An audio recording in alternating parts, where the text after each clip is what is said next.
Bonsoir, je suis Justin Bilé-Monsinquet, président du K7BC. J'ai eu le privilège d'assister à cet événement Kin Culture qui réunit des Congolais de tous bords pour parler business et entreprise. Donc c'était un moment très agréable et je remercie Eric de m'avoir permis d'assister à cela. Merci. C'était vous allez intéresser na autre tient en place. Donc ça pour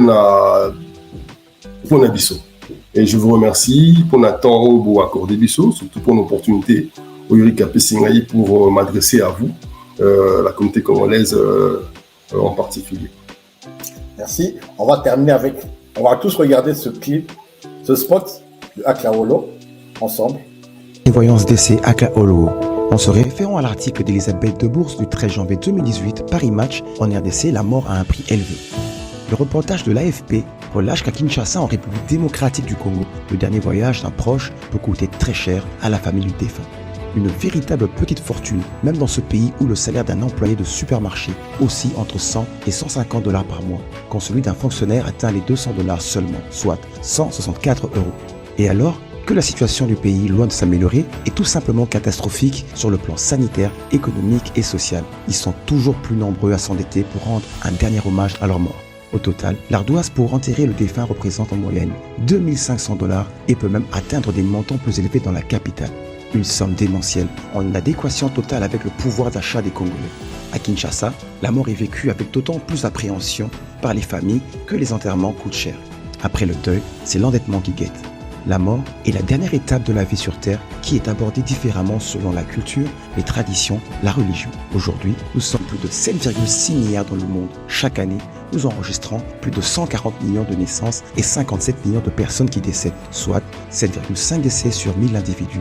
C'est donc une réalité que nous devons intégrer dans notre canevas de vie et qu'il faudrait préparer au même titre que l'attente d'une naissance. Force est de constater cependant que dans notre culture, l'abord du sujet de la mort est quasi tabou. Pourtant, il paraît de prime abord difficile de faire souscrire à une personne une assurance pour couvrir son propre décès. De fait, la tâche coûteuse pour accompagner un défunt dans sa dernière demeure échoit généralement à ses proches et connaissances avec le système bien connu et établi d'appel à la collecte de fonds lors du décès. Tenant compte du contexte socio-économique précarisé en République démocratique du Congo, les membres de la diaspora que nous représentons sommes naturellement considérés par nos familles respectives en RDC comme disposant des ressources financières nécessaires pour répondre à leurs besoins généralement psychologiques et sécuritaires. C'est donc à nous, le plus souvent, qu'il incombe la responsabilité d'assurer les funérailles du proche défunt. Le deuil, déjà douloureux en soi, constitue donc de surcroît un problème financier subi et pas des moindres au vu du budget conséquent déjà évoqué ci-haut, coût du voyage, du séjour, gestion des funérailles sur place, etc. Et bien sûr sans aucune budgétisation préalable, d'où l'impact majeur sur l'équilibre financier de nos foyers. Le K7BC vient de fabriquer pour la communauté congolaise un système de solidarité qui vient en aide aux familles congolaises éprouvées. Il intervient financièrement pour soutenir le preneur de l'assistance décès jusqu'à 1 150 € en fonction du plan solidaire de prévoyance décès Aklaolo de son choix.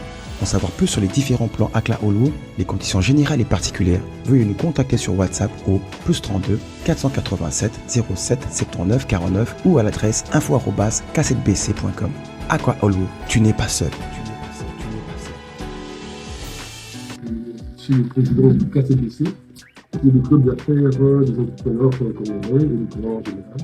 Et mon but, c'est de réunir l'épargne des Congolais pour soutenir les entreprises en Belgique et partout où se trouvent les Congolais, la diaspora et les Congolais aussi.